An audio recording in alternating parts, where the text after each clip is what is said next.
Amém, irmãos? Espero que os irmãos estejam bem, que os irmãos estejam em paz. Vamos ao nosso texto base, segundo livro do profeta Samuel, capítulo 6, o versículo 1 diz assim: E tornou Davi a ajuntar todos os escolhidos de Israel, em número de 30.000. Até aqui, vamos orar. Senhor, obrigado por tua palavra. Eu oro em nome de Jesus te agradecendo e oro pedindo, Senhor, que o Senhor venha nos dando entendimento, que o Senhor venha nos dando sabedoria, que o Senhor venha nos dando discernimento e que nós possamos, Senhor, estarmos aprendendo de ti nessa noite. Senhor, nos ensina a te louvar e adorar. Vem com o teu poder sobre tua igreja. No nome de Jesus, amém. Amém, irmãos? Veja, na última palavra nós vimos a tomada de Jerusalém. O que Davi está fazendo?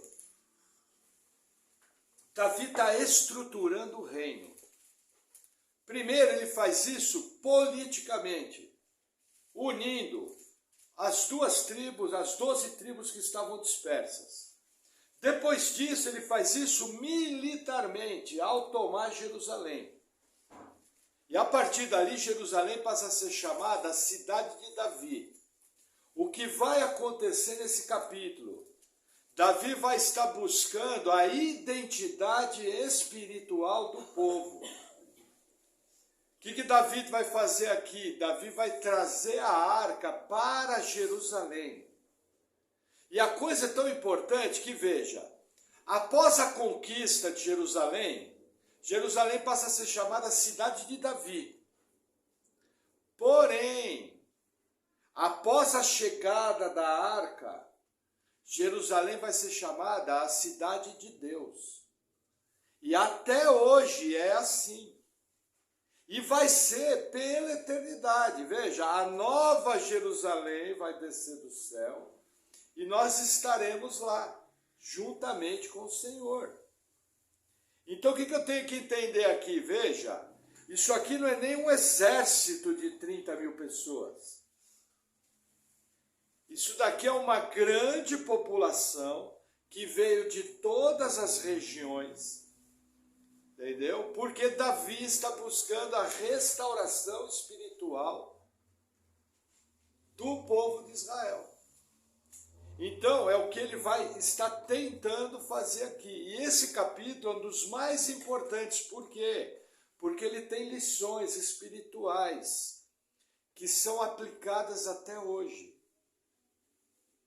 E sempre que a igreja se afasta do culto bíblico, a igreja tem que aprender essas lições aqui de novo e retornar para a maneira correta de servir a Deus. E aí a narrativa continua, versículo 2. E levantou-se Davi e partiu com todo o povo que tinha consigo para Baalim de Judá, para levarem dali para cima a arca de Deus, sobre a qual se invoca o nome do Senhor dos Exércitos, que se assenta entre os querubins.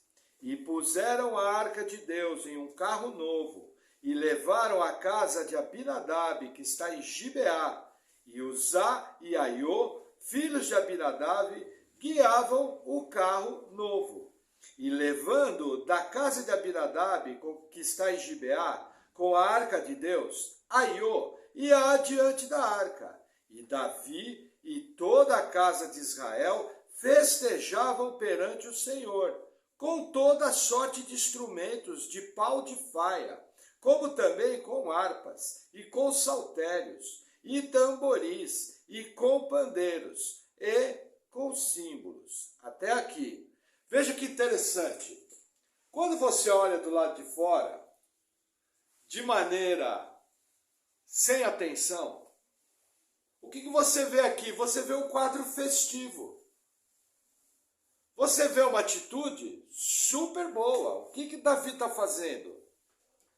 Está fazendo uma enorme festa envolvendo uma grande multidão. E qual que é a intenção? A intenção é trazer a arca para Jerusalém. Davi aqui está fazendo uma festa completa. Mas veja os problemas. Primeiro, a arca está sendo transportada num carro de bois. Aí você vai falar, mas irmão, Davi mandou fazer um carro novo. Sim. Só que veja, no próprio livro de Samuel, quem transportou a arca em carro de boi foram os filisteus.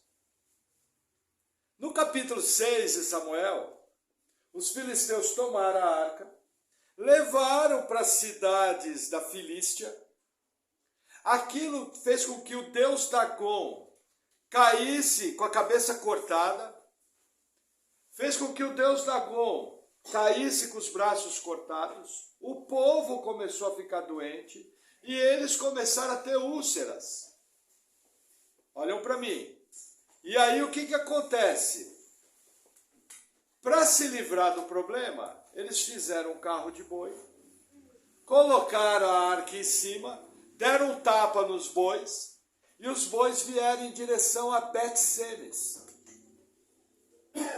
Mas veja que interessante, em nenhum lugar da palavra de Deus está escrito que você poderia transportar a arca em carros de boi. O que nós estamos vendo aqui? Veja, Davi fez um carro novo. Davi chamou uma congregação enorme de mais de 30 mil pessoas. Mas Davi está usando um modelo pagão para transportar a arca. Sabe o que Davi está fazendo hoje aqui? Davi está fazendo uma festa gospel. Davi está fazendo um oba-oba gospel. Cheio de boa intenção. Davi tinha boa intenção aqui? Sim. O povo estava alegre aqui? Sim. O povo estava sendo sincero quando queria trazer a glória de Deus? Sim. E aí, olhando de bate-pronto, eu falo, não, está tudo bem. Está tudo em ordem. Para quem não observasse os detalhes, olhar e falar, nossa, o rei está festejando, os instrumentos estão ali, o povo está sendo sincero, o povo está buscando a face de Deus, o povo está querendo uma restauração espiritual de Israel. E você olha, parece que está tudo bem. Só que a primeira coisa que você nota que está errado, Davi escolheu o modelo dos filisteus para transportar a arca, transportando ela num carro de boi. Loucura! Terrível o que ele fez aqui. E olha o que vai acontecer, versículo 6 de 2 Samuel 6.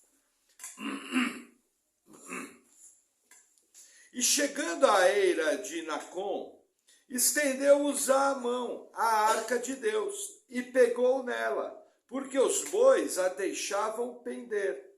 Então a ira do Senhor se acendeu contra Uzá, e Deus o feriu ali por essa imprudência, e morreu ali junto à arca de Deus. E Davi se contristou, porque o Senhor abria rotura em Uzá, e chamou aquele lugar de Pérez Uzá, até ao dia de hoje. E temeu Davi ao Senhor naquele dia, e disse, como virá a mim a arca do Senhor? E não quis Davi retirar para junto de si a arca do Senhor, a cidade de Davi.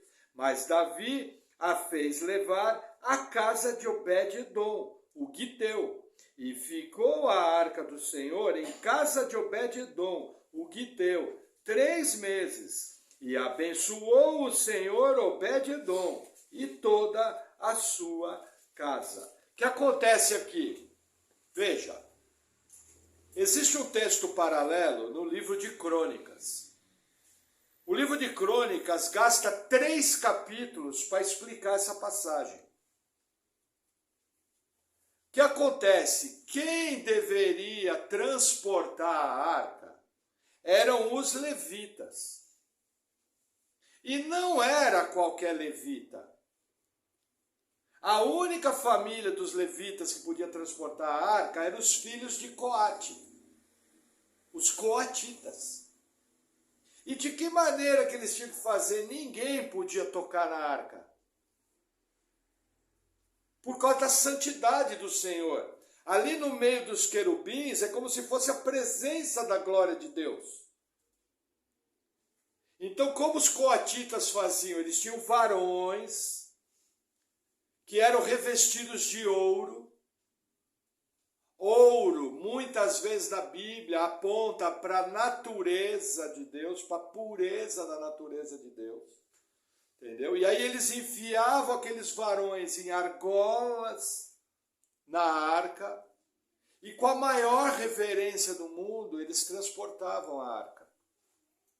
E ninguém podia tocar. Aí eu pergunto, vamos lá na cena.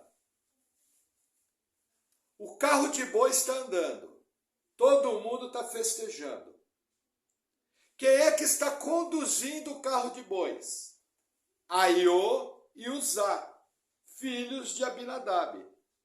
Eles eram levitas? Não. Jamais eles poderiam estar naquela proximidade. Percebe a irresponsabilidade de Davi e seus homens? Curiosamente, dentro daqueles 30 mil, com certeza haviam levitas.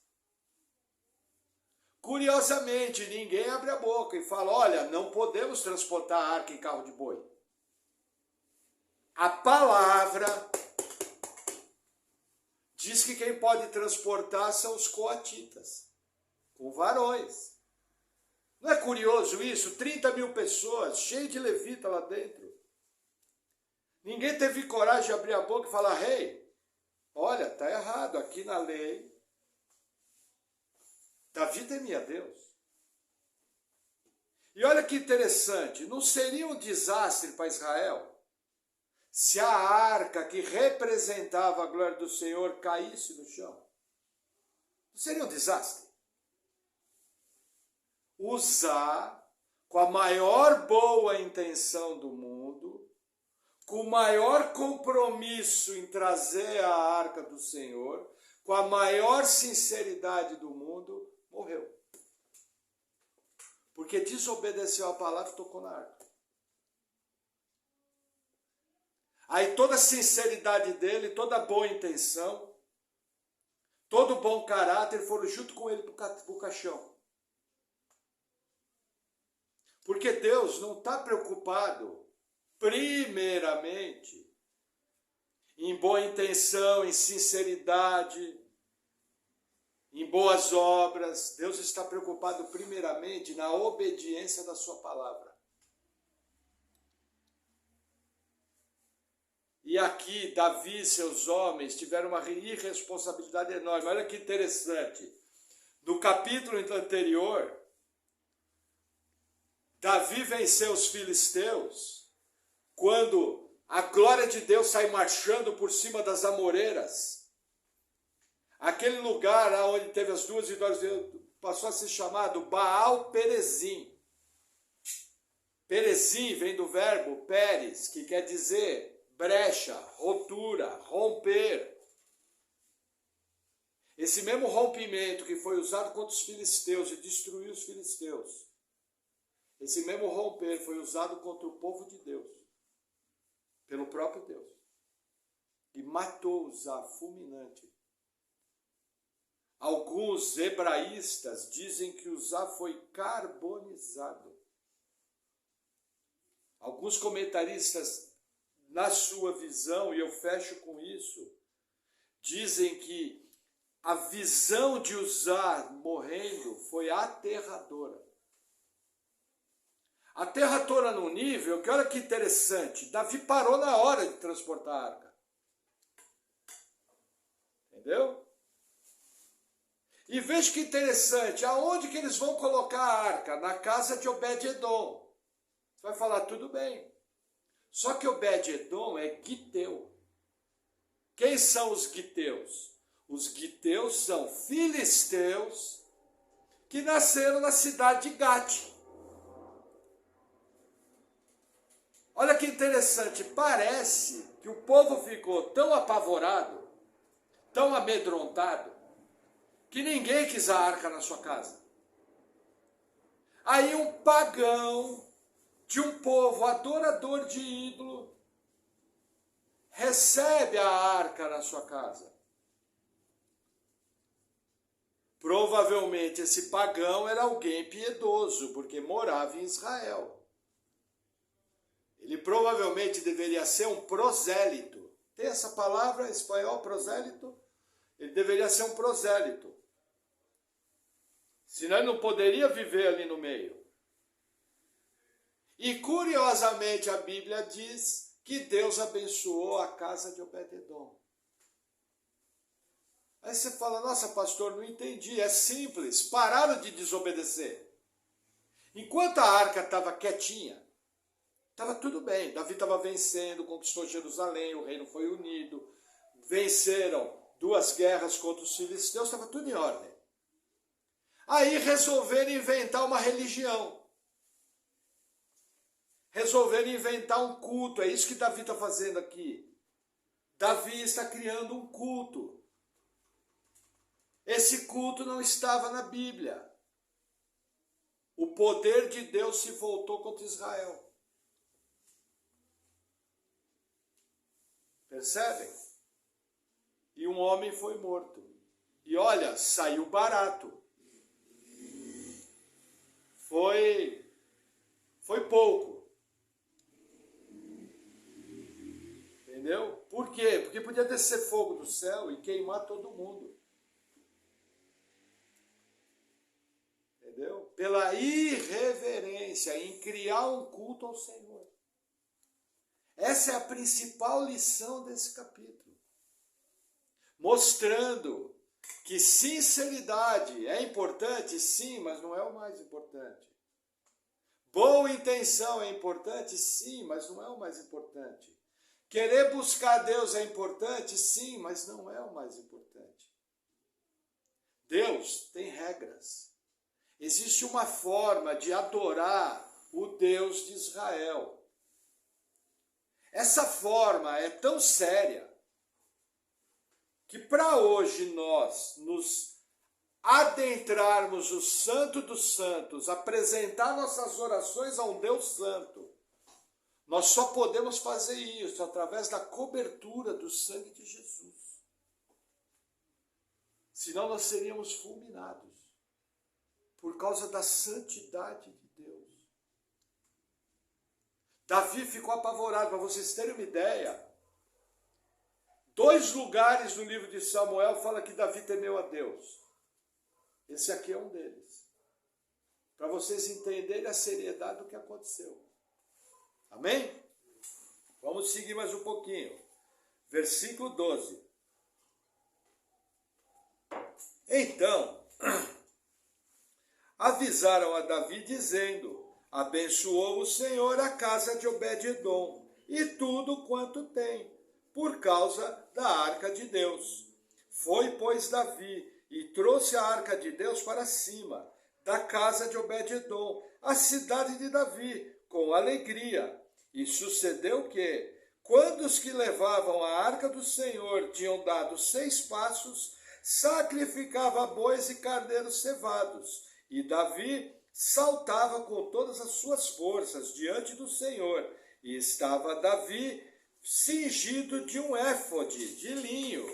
Assim Davi e toda a casa de Israel fizeram subir a arca do Senhor com júbilo e ao som de trombetas. Veja, 1 Crônicas 15 fala o seguinte, Davi faz uma pergunta, como virá a mim a glória do Senhor? Como que eu vou trazer a arca? Aí Davi vai buscar na lei a maneira que tinha que fazer. Tanto é que Crônicas gasta 3 capítulos. Aí Davi chama os coatitas, eles pegam os varões, transportam a arca no lombo. Isso tem todo um significado para a antiga aliança. Entendeu? E aí, a cada 6 passos, no 7º, Davi sacrificava. Nunca houve, na história do Antigo Testamento, um sacrifício do tamanho desse que foi feito. Porque quando você mede a quilometragem de Gibeá, da casa de Obed-edom até Jerusalém, e você faz uma aproximação em passos, foi absurdo o número de sacrifícios que Davi fez. Só que aí não houve nenhum problema. Por quê? Porque Davi fez no modo bíblico. Aí correu tudo bem, até exagerou. Entendeu? Sabe aquelas pessoas que exageram às vezes o seu culto a Deus? Mas ela exagera estando dentro da palavra, protegido pela palavra. Ela não exagera inventando culto, criando culto. Entenderam? E olha o que vai acontecer em Jerusalém, versículo 16. E sucedeu que, entrando a arca do Senhor na cidade de Davi, Mical, a filha de Saul, estava olhando pela janela, e vendo ao rei Davi, que ia bailando e saltando diante do Senhor, o desprezou no seu coração. E introduzindo a arca do Senhor, a puseram no seu lugar, no meio da tenda que Davi lhe armara. E ofereceu Davi holocaustos e ofertas pacíficas perante o Senhor. E acabando Davi de oferecer os holocaustos e ofertas pacíficas, abençoou o povo em nome do Senhor dos Exércitos. E repartiu a todo o povo e a toda a multidão de Israel, desde os homens até as mulheres, a cada um bolo de pão e um bom pedaço de carne e um frasco de vinho. Então retirou-se todo o povo, cada um para a sua casa. Entendam, quando fala que Davi sacrificou, não foi ele pessoalmente. Ele não podia sacrificar, ele não era levita. Saul foi reprovado porque sacrificou. A gente vê essa narrativa no texto de 1 Crônicas 15. Eu não fui no texto porque nós vamos estudar Crônicas. Entendeu? Agora veja que interessante, surge uma figura no meio da narrativa. Quem? Mical. Quem Mical é? A primeira esposa de Davi. Mas olha que interessante, o escritor bíblico jamais cita Mical, esposa de Davi. O escritor bíblico cita Mical, filha de Saul. Mical, aparentemente, pela narrativa bíblica, era aquele tipo de pessoa, nariz empinado, orgulhosa. Eu sou da família real. Aí quando ela olhou a Davi, vestido com um éfode, uma roupa de linho, aquela roupa é curta. E Davi vinha dançando com todas as suas forças. Lembrando que o que está acontecendo aqui não é um culto levítico. O que nós estamos passando aqui é um culto político. Davi está tratando da restauração espiritual de Israel. E geograficamente está trazendo a arca para a cidade de Davi. Entendeu? Por isso que você vê ele dançando com todas as suas forças. Só que a Bíblia fala que Mical desprezou. E olha o que vai acontecer, versículo 20. E voltando Davi para abençoar a sua casa, Mical, a filha de Saul, saiu a encontrar-se com Davi e disse: quão honrado foi hoje o rei de Israel, descobrindo-se hoje aos olhos das servas de seus servos, como sem pejo se descobre qualquer dos vadios. Disse, porém, Davi a Mical: perante o Senhor, que me escolheu preferindo-me a teu pai e a toda a sua casa, mandando-me que fosse soberano sobre o povo do Senhor, sobre Israel. Perante o Senhor tenho me alegrado, E ainda mais do que isso, me envilecerei e me humilharei aos meus olhos. Mas das servas de quem falaste, delas serei honrado. E Mical, a filha de Saul, não teve filhos até o dia da sua morte. Veja, vamos começar de trás para frente. Por que Mical não teve filhos? Deus fechou a madre. Qual era o problema? Se Mical tivesse um filho, ia ser um descendente direto da casa de Saul, vindo da semente de Davi. As duas casas se misturariam. E você teria, olha que interessante, semente de Saul na linhagem do Messias. Lembra que Jesus é a raiz de Davi? Lembrando, da mesma maneira que aconteceu em Siquém com Jacó, que os filhos de Jacó mataram toda a cidade, porque ela tinha entrado em aliança com Jacó, da mesma maneira que foi evitada a mistura da semente do Messias, Deus, ao fechar a madre de Mical, evita com que haja semente de Saul na linhagem do Messias. Agora, por que Mical ficou tão brava? Veja, um sem-pejo, na verdade, falou assim, olha, você dançou igual um sem vergonha. Você dançou igual um safado.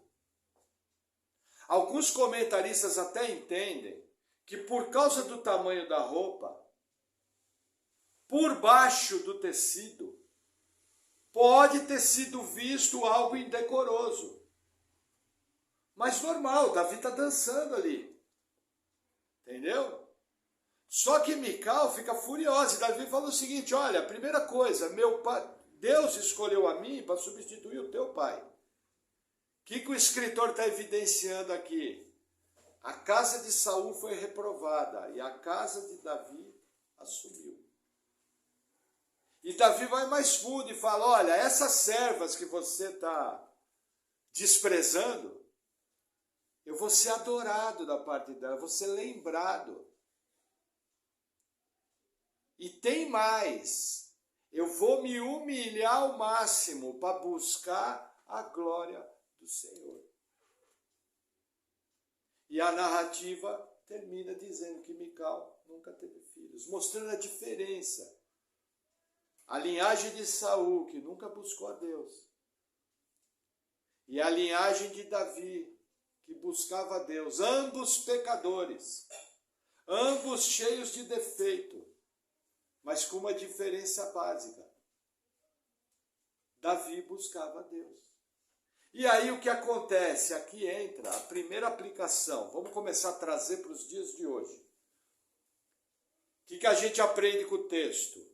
Davi tentou criar um culto, desobedeceu a Deus, a ira de Deus se acendeu contra o povo de Israel, um homem morreu. Aí Davi resolve, diante de um problemão, resolve obedecer a Deus e traz a arca para Jerusalém. Voltando ao culto bíblico, é o que nos ensina. Agora, a primeira coisa que emana, vindo de trás para frente, Davi estava buscando a Deus de todo o seu coração. Qual a primeira lição que eu aprendo? Toda vez que você buscar a Deus com intensidade, de todo o seu coração, você vai receber críticas de algumas pessoas. Você vai ser chamado de exagerado. Você vai ser chamado de fanático. Você vai ser chamado de alguém que quer se santificar demais. Já percebeu quando você está do lado de um crente meia boca, um crente mediano, e você começa a falar de santidade, ele se incomoda? Já percebeu que quando você, no meio da sua família, no meio dos seus amigos, você está numa reunião de domingo, aí quando dá 5 da tarde você fala, estou indo embora. Aí as pessoas olham para você e falam, mas a festa nem acabou. Aí você fala, não, eu tenho culto às 7 horas. Ah, mas não dá para faltar hoje? Não, eu quero ir. Ah, mas vamos ficar com a gente, pô. Por que você vai lá na igreja? Aí você vira e fala, fulano, a festa começou 10 da manhã, são 5 da tarde, nós estamos juntos às 7 horas. Agora é hora de eu buscar o meu Deus. E aí você sai da festa, vai embora e todo mundo fica bicudo com você.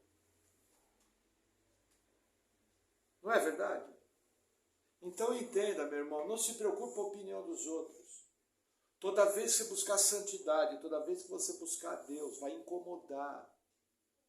E você vai sofrer críticas. Não tem jeito. Ah, lá vai o crentão.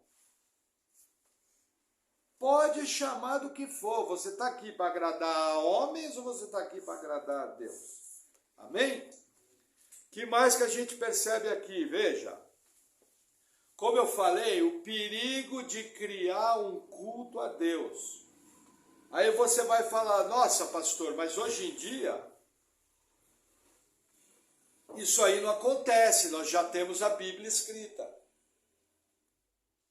Vou falar para você, meu irmão, o que mais acontece até hoje é criarem maneiras de culto a Deus. E a grande questão é o seguinte, vamos imaginar que você quer dar um presente para alguém. Aí você faz um lindo bolo de chocolate. Coisa mais bonita, o melhor recheio, melhor cobertura, coisa mais bonita. E aí você leva aquele bolo muito bem embrulhado, melhor presente, todo enfeitado. E você dá de presente para a pessoa. Ó, trouxe para você. Só que a pessoa para quem você está dando presente odeia chocolate. Vai ser um presente bom? Não. Esse é o problema das pessoas que hoje em dia criam culto. Aí você chega para a pessoa e fala, fulano, por que você está fazendo tal coisa? Nós já vamos entrar nos detalhes. Quero dar um geral. Aí a pessoa responde para você, fala, mas a Bíblia não proíbe. Quem já ouviu isso? Mas a questão é o seguinte, o culto cristão não é definido pelo que a Bíblia não proíbe. O culto cristão é definido pelo que a Bíblia manda fazer. É completamente diferente. Os elementos de culto são muito claros na Bíblia. São muito abertos, em textos muito fáceis. E hoje em dia você vê uma série de coisas que não são culto a Deus. Feitas de uma maneira sincera, de todo o coração, com a maior boa intenção. Só que Deus não aceita. Aonde que tem na Bíblia que Deus é obrigado a aceitar um culto contaminado porque a pessoa tem um bom coração? Porque a pessoa está fazendo aquilo de maneira sincera. Não existe isso na Bíblia. O pessoal pega um texto, que inclusive está no livro de Samuel, e distorce esse texto. Que texto que é esse? Quando Samuel vai ungir Davi. E quando ele chama os irmãos fortão de Davi, Deus fala não. Aí Samuel fala, como não? Porque você está vendo como homem. E eu não vejo como homem, eu vejo o coração. Aí o pessoal pega esse texto que está falando da unção de um rei, que não tem nada a ver com o caso que eu estou falando, e fala, não, irmão, mas Deus vê o coração. Só se for na sua Bíblia, na minha não. Percebe o problema? E ao dizer que a Bíblia não proíbe, para vocês terem uma ideia, essa questão da Bíblia não proíbe é tão séria, que Martinho Lutero, o pai da Reforma, estava dentro de uma igreja. De repente um homem começou a quebrar todos os ídolos. Aí Martinho Lutero foi lá discutir com ele e falou, não, mas que mal tem, a Bíblia não fala nada disso. Porque na cabeça dele ele estava usando o critério que a Bíblia não proíbe. Entendeu? Era vitral, era um monte de coisa, pintura, tudo isso. Veja, se o pai da reforma errou nessa avaliação, imagina hoje em dia que a maioria das pessoas não tem a base que Martinho Lutero tinha. Entenderam as questões? E aí o que acontece? Primeira coisa que traz contaminação que a gente vê no texto. Festa gospel. Tem a palavra gospel lá? Aqui a gente tem um termo no Brasil que a gente chama de oba-oba. Oba-oba! As igrejas se transformaram em circo. É show. É entretenimento. É um culto centrado no homem. Um verdadeiro oba-oba gospel. E quando você fala alguma coisa dizendo que aquilo não está na Bíblia, você é chamado de chato, de fanático. Aqui se usa muito o termo, não, fulano é religioso. Não, irmão, só estou tentando ser bíblico. Por exemplo, muita coisa que se vê hoje em dia, dança no culto. Não existe uma passagem bíblica neotestamentária que oriente que dança é elemento de culto. Teatro no culto. Não existe uma passagem do Novo Testamento que diga que teatro é elemento de culto. Uma igreja pode ter um ministério de dança, um ministério de teatro? Pode. Mas voltado ao evangelismo criativo. Porque não é elemento de culto. Eu pergunto, em quem edifica? Você está ouvindo a palavra aqui, alguém passando o pé. Aí vem o irmão Moisés. O que edifica? O que transmite a palavra de Deus? Não é elemento do culto. E as pessoas começam a fixar nos detalhes e esquecem aquilo que elas foram fazer, que é adorar a Deus. Então, o primeiro problema que nós temos hoje em dia, a festa gospel, oba-oba gospel. Segundo problema que nós temos hoje em dia, os chamados judaizantes. Por exemplo, o prédio da igreja é sagrado. Sabiam que existe grupo cristão que acha que o prédio e o púlpito são sagrados? Existe. Entendeu? Certa vez o pastor Marcos Branconato foi visitar uma grande catedral. Uma grande igreja. E aí ele subiu no púlpito. Estava olhando os detalhes, a acústica da igreja, a arquitetura. Igreja vazia. De repente sai homem correndo. Sai, sai, sai. Ele tomou até um susto. Só não pode. Ele falou, o que aconteceu? Ele falou, não, só não pode estar aí. Por que não? Porque o púlpito é santo. Já viram aquela história de pregador que tira o sapato porque o púlpito é santo? Veja, se eu quero tirar o sapato aqui porque eu quero, porque está me apertando o pé, não tem problema. Entendeu? A Bíblia não faz nenhuma referência à roupa do pregador. A única orientação que tem sobre roupa na Bíblia é bom senso e modéstia. Se eu quiser tirar meu sapato e pregar aqui, não tem problema. O problema é que as pessoas querem dar uma e dizer, não, aqui é lugar santo. Vocês já viram viram o seguinte termo, precisamos fazer a consagração do prédio. Já ouviu isso? Aonde que tem na Bíblia? E o apóstolo Paulo, juntamente com Timóteo, chegaram à cidade de Filipos e consagraram o prédio da igreja. Onde tem? Sabe o que se consagra? O que se consagra é o templo do Antigo Testamento.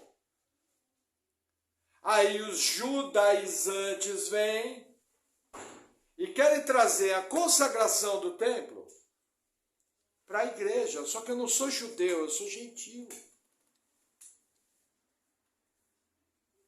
Eu não consagro prédio. Eu não consagro carro. Eu não consagro Bíblia. Eu sequer uso óleo para essas coisas. Quem me conheceu há 10 anos atrás, eu cheirava óleo. Você passava do meu lado, eu já dava uma benzida de óleo, não sei. Era celular, era tripé, era cadeira, era janela, linha telefônica, eletricidade. Até o dia que, ouvindo uma pregação do Augusto Nicodemos, ele perguntou: onde que tem isso na Bíblia?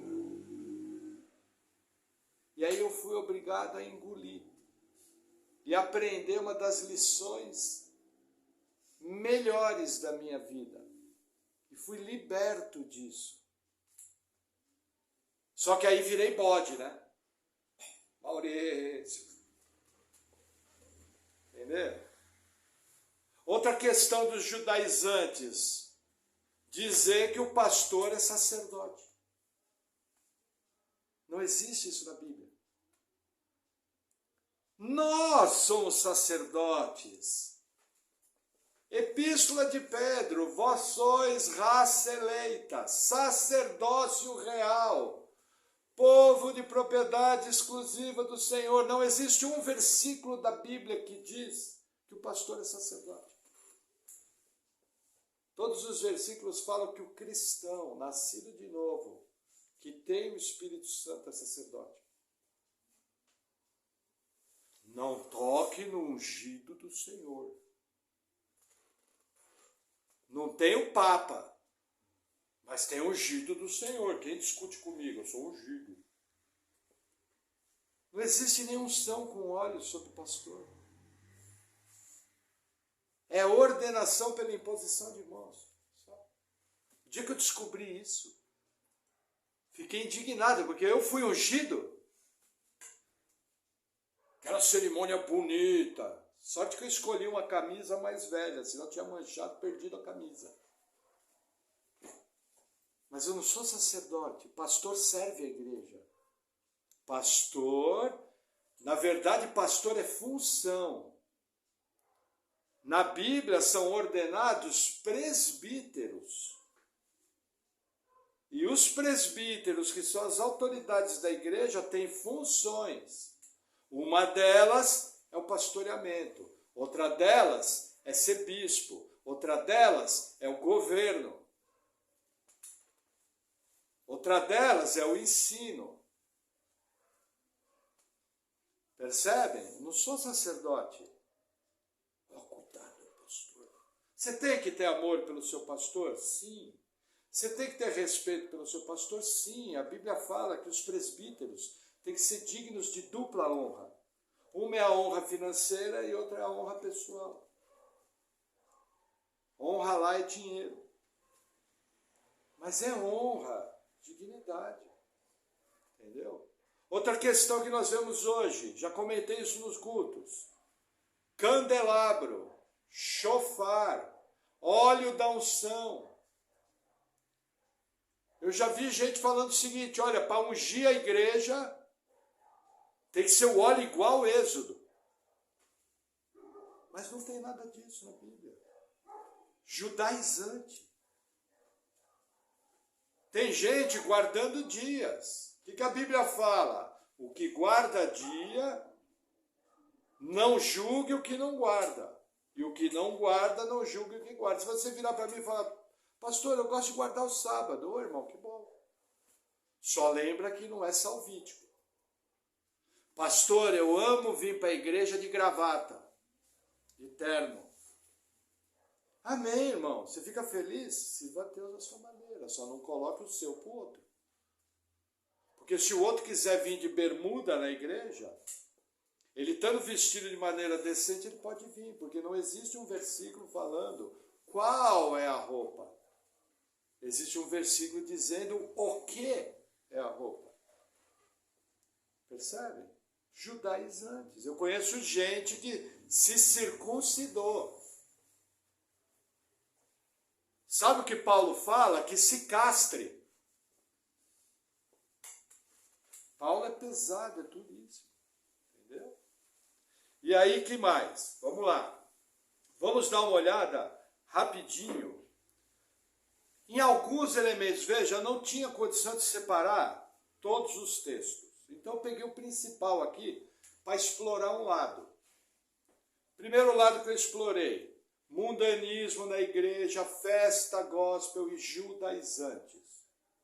Agora nós vamos para os elementos de culto que a Bíblia fala. Abre a tua Bíblia em 1 Coríntios 14, versículo 26.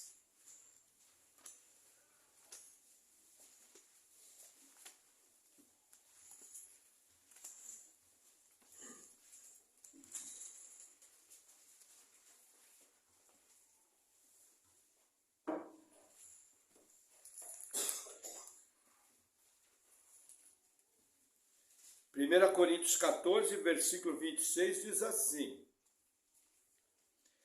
que fareis, pois, irmãos, quando vos ajuntais, cada um de vós tem salmo, tem doutrina, tem revelação, tem língua, tem interpretação, faça-se tudo para a edificação. Veja, primeiro elemento do culto.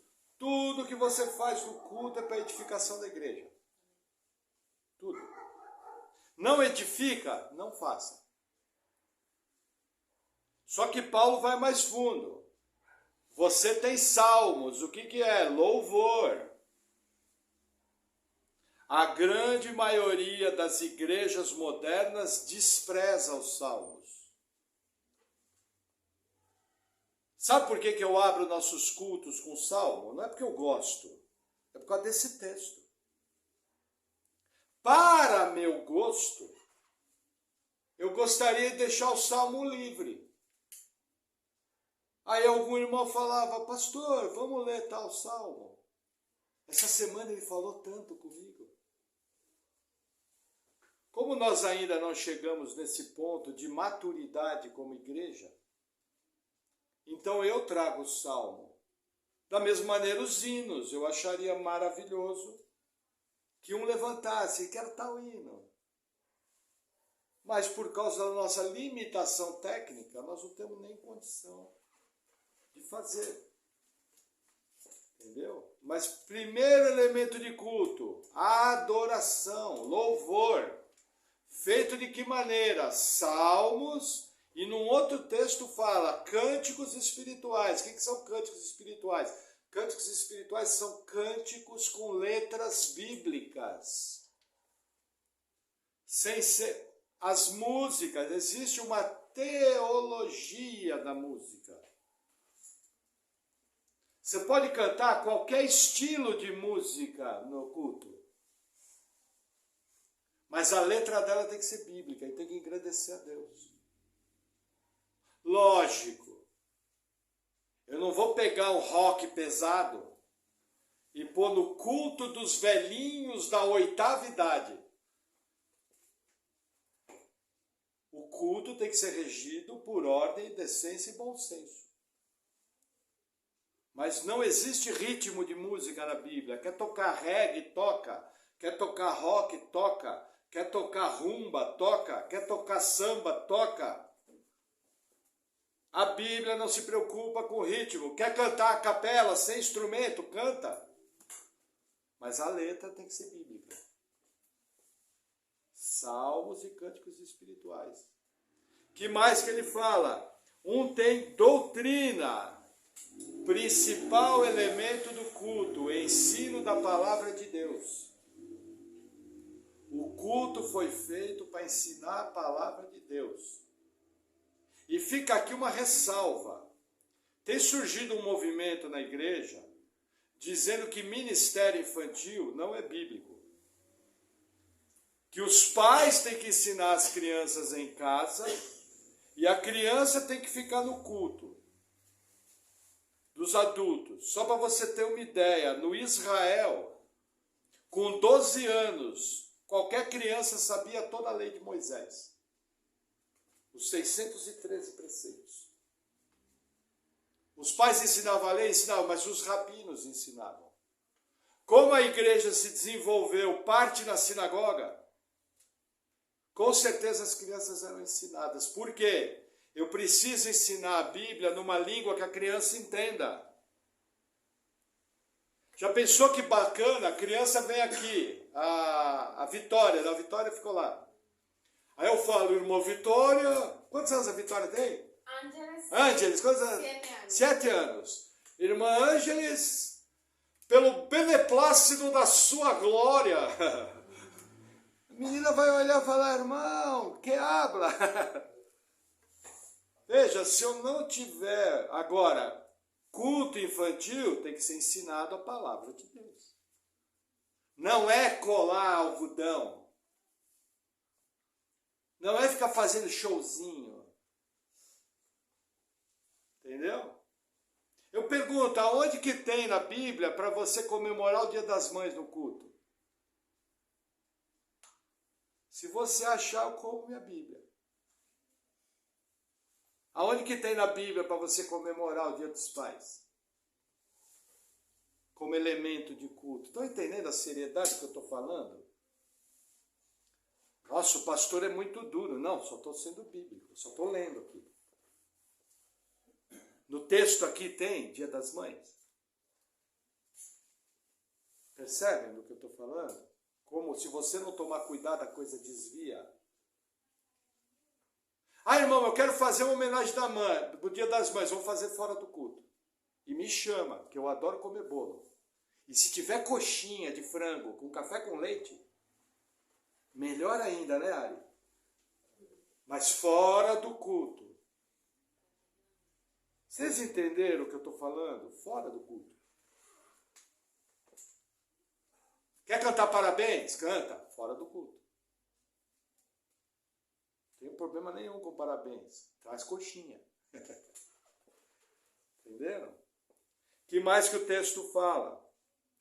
Tem revelação, tem língua e tem interpretação. O que acontece aqui? Aqui fala do fluido. Revelação, entenda. Revelação aqui. Essa palavra não é usada aqui como usam nas igrejas.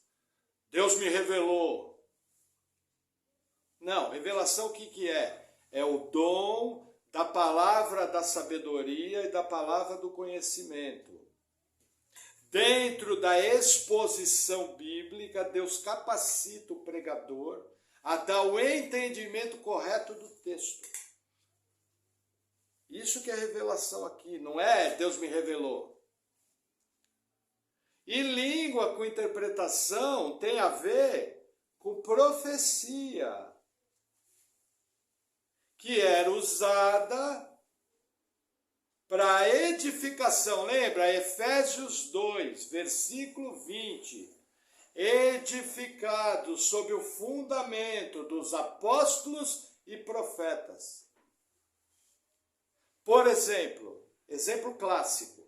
No Antigo Testamento, um judeu não podia ser casado com um gentio. Se eu sou não judeu e era casado com uma mulher que também era gentia, e eu virasse judeu, eu tinha que me separar dela. Aí vem Paulo, numa atividade profética apostólica, que só os 12 tiveram, porque eles viram Jesus, andaram com o Senhor. Isso aí eu já tenho explicado em palavra. Por que não existem apóstolos hoje? Entendeu? Aí vem Paulo e fala, irmãos, se você for casado com mulher incrédula e ela consente, permaneça casado, porque a tua convivência vai abençoar a casa. Agora, se o incrédulo quiser ir embora, deixe ir, você não está exposto à servidão. Para isso que tinha atividade profética.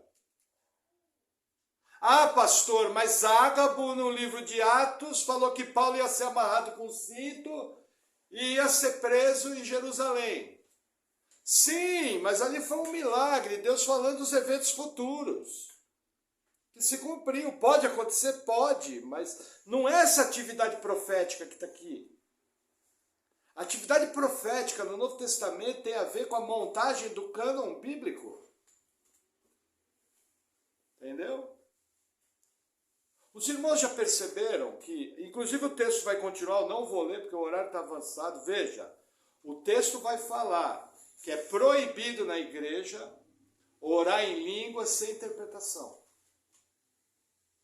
Proibido. A maioria das igrejas brasileiras, você vai, a turma está tudo orando alto em língua. E aí o que eu falo? As igrejas chegam para mim e falam, não, mas o nosso dom de línguas é original, é genuíno. Lá o mover de Deus é verdadeiro. Quem já ouviu o irmão falando que na igreja dele o mover era verdadeiro? Eu já ouvi. Aí eu respondo, então me prova que é verdadeiro? Obedecendo a Bíblia. Você tem o ônus de provar que é verdadeiro. Como? Sendo igual à Bíblia. A desobediência dessa passagem. Gente, olha, eu amo os irmãos pentecostais. Tem muita gente boa. Hoje em dia eles têm ótimos teólogos. Mas isso é um lado da moeda. O outro lado da moeda é a confusão e o caos pentecostal. É gente caindo, é gente rodando, é gente imitando animal, é gente latindo que nem cachorro.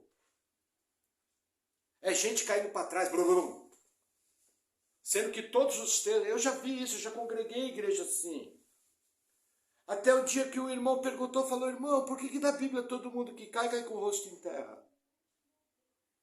E nunca cai de costas. E aonde que tem no Novo Testamento o crente caindo? Aí eu, olha, vou ver e te falo. Nunca falei. Porque não tem. Não é elemento do culto cristão. Agora, se você for ver um culto hinduísta de Yoga Kundalini, você vai ver gente caindo de costas. Em alguns casos, a pior invasão demoníaca da igreja. Veja, eu creio, eu sou continuista, eu creio que os dons hoje acontecem. Só que eu só aceito de maneira bíblica. E aí, para encerrar, vou pegar uma passagem. Por que hoje, você nunca parou para pensar, por que hoje você não vê quase dom de línguas com interpretação? Se tornou um dom extremamente raro. Não estou ficar falando, esse pessoal que fica falando, Malacai, aí ele diz que é interpretação, Jesus te ama, isso é bobeira. Entenda, o dom de línguas com interpretação tem status de profecia. Ele precisa edificar a igreja. E aí a pergunta é, por que você vê muito pouco hoje? Para vocês terem uma ideia, quase 25 anos de salvo, eu vi uma vez, genuíno. E todo mundo julgou. Porque tem status de profecia. Uma vez. Aí as pessoas chegam lá, o Siri canta lá na praia. Deus é contigo. Hã? Você está achando que eu sou bobo? Você acha que Deus vai dar uma revelação para mim de algo que já está escrito na Bíblia, que eu leio a cada página? As pessoas perderam o juízo. Servo meu, o Senhor cumprirá a obra na sua vida. Quem já ouviu essa profetada? Está na Bíblia, não precisa levantar profeta, é só ler. Aquele que começou a boa obra há de terminar em Cristo Jesus. Percebe por que é chamado? Veja, eu não gosto de contenda de igreja. Mas eu tenho que confessar, da mesma maneira que tem gente séria no meio pentecostal, gente maravilhosa, existe o caos pentecostal. E transformar a igreja em circo. Transformar a igreja em hospício. Nossa, agora o pastor usou uma palavra pesada, transformou a igreja em hospício. Sabe o que é hospício? Para loucos. Isso. Agora o pastor pegou pesado. Não, irmão. Eu só estou lendo o que Paulo falou. Paulo fala que se alguém entrar na igreja, está todo mundo orando em língua e não tem interpretação, vão achar que você é louco. Só estou aprendendo com Paulo. O problema é que ninguém quer ver. Mas deixa eu mostrar o que eu quero mostrar para vocês. Vamos rapidinho. 2 Timóteo 3. Vai para frente, vai passar Gálatas, tal, Tessalonicenses. Chegou em 2 Timóteo 3. Eu tinha bem mais para falar.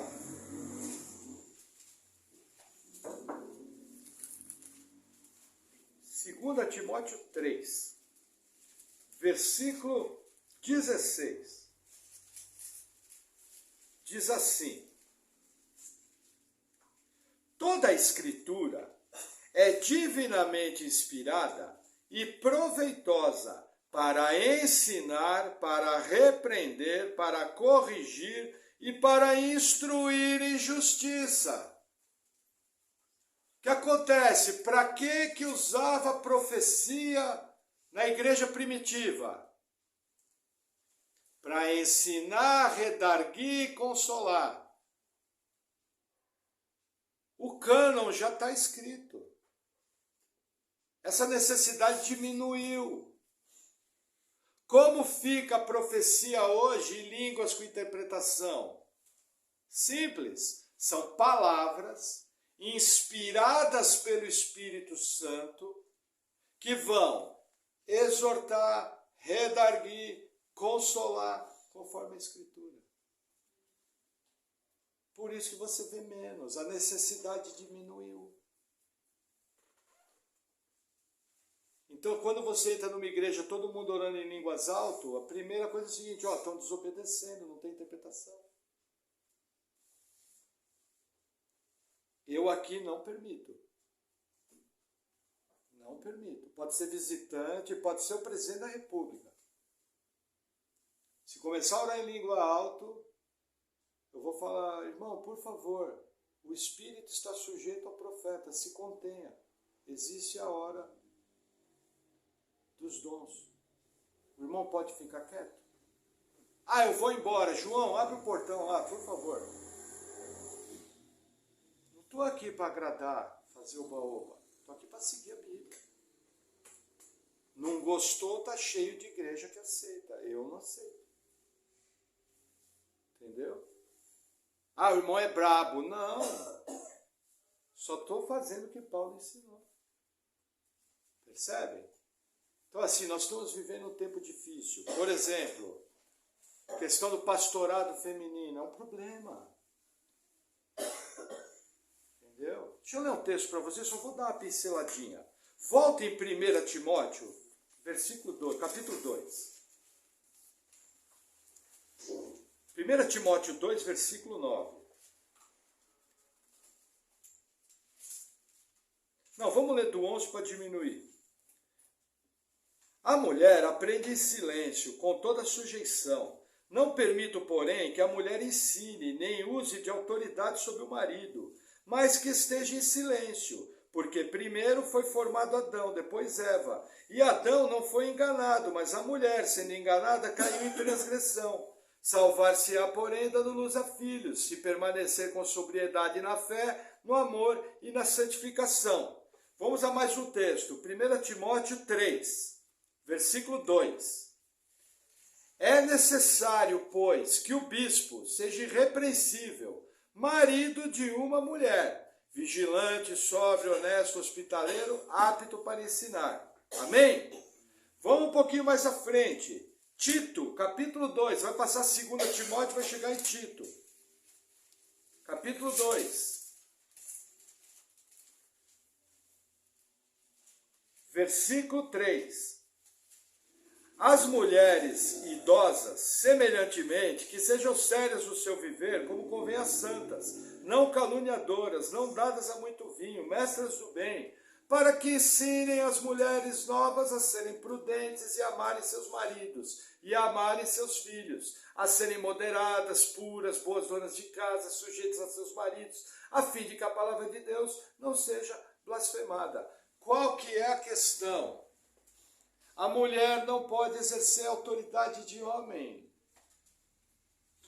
Mulheres não podem ser, não existe presbítera. Uma presbítera jamais seria esposa de uma só mulher.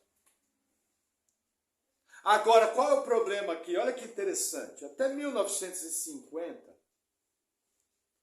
em todas as igrejas do mundo, não existia pastora. Em 1848, houve a primeira reunião feminista na Europa. 2 anos depois, apareceram as primeiras pastoras. E faz 170 anos que está assim. E se você fala, irmão, mas a Bíblia não proíbe. Qual é o argumento que vão dar? Vai falar, não, é cultural. Já ouviu isso?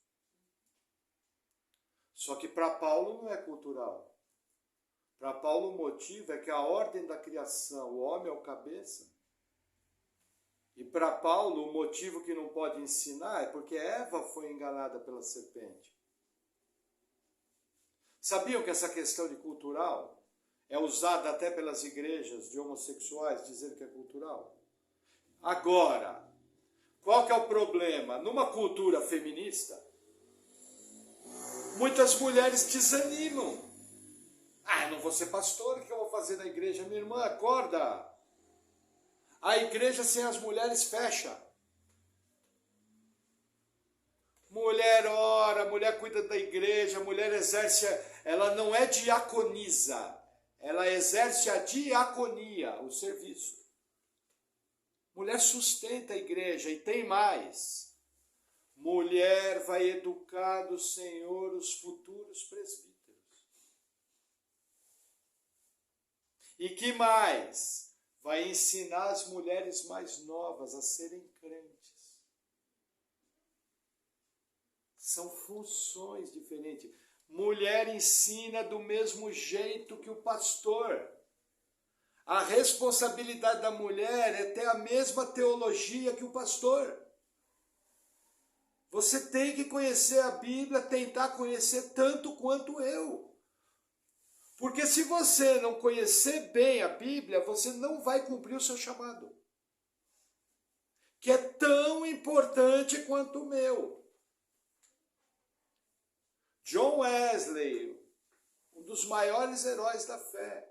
Parece que foram 11 irmãos. Todos serviam ao Senhor.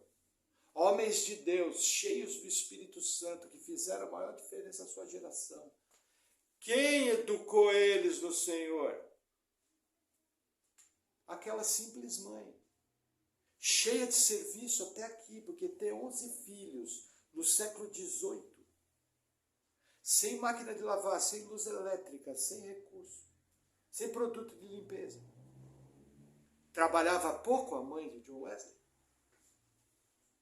mas ela educou todos os filhos no caminho do Senhor.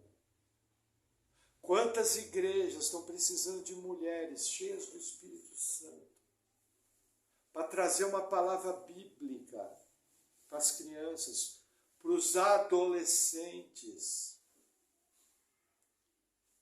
Porque o adolescente, pela Bíblia, é criança. Pode. Entendeu? Quantas mulheres estão entregando seus filhos para o mundo? Tinham que estar ensinando a palavra de Deus. Quando fala serão salvas criando filhos, não é que a mulher vai virar uma chocadeira. Serão salvas criando filhos, é filhos do Senhor, ensinando a palavra. Você vai na casa dos crentes, as mulheres não sabem nem a palavra de Deus. Agora, se é para ser pastora, se é para aparecer, todo mundo quer. Porque isso aí dá show, né? Isso aí aparece. Isso aí vai para a internet. Entendeu? Agora, não é uma questão de perseguir. É uma questão de fazer o certo. Se a Bíblia falasse. Entendeu? Agora, por exemplo, você vai numa faculdade teológica. E aí lá tem uma professora que vai ensinar grego. Gramática grega. Pode. Porque faculdade teológica não é igreja. Uma das maiores especialistas do Brasil em hebraico é mulher. Hebraísta de primeira linha.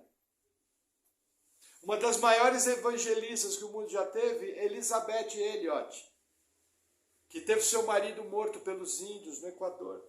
5 jovens. E ela permaneceu ali fazendo o trabalho missionário.